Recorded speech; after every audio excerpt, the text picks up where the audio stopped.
So, you've decided to buy yourself a beautiful slave girl in ancient Rome. How much would you have to pay?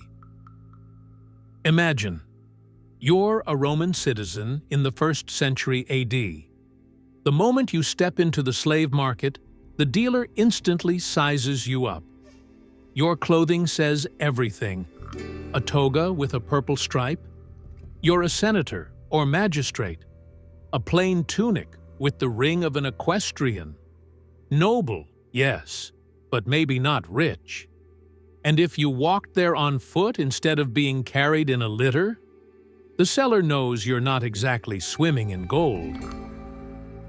But even with high status, don't expect the best lots at a public auction.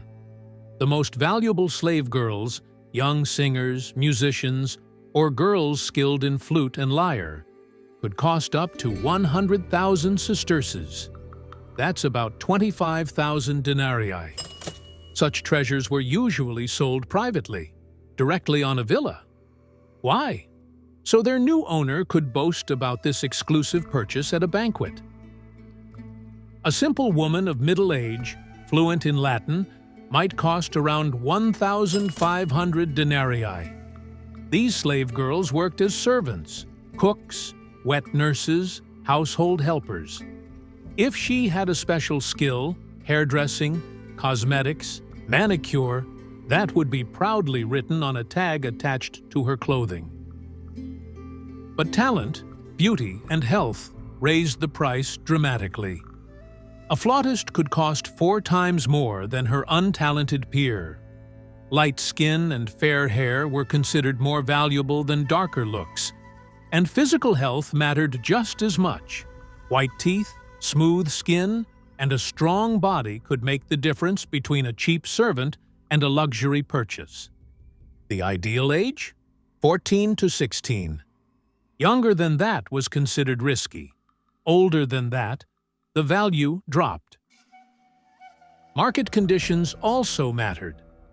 After Caesar's Gallic campaigns, with 63,000 captives, the price of a slave plummeted from about 500 denarii to just 100.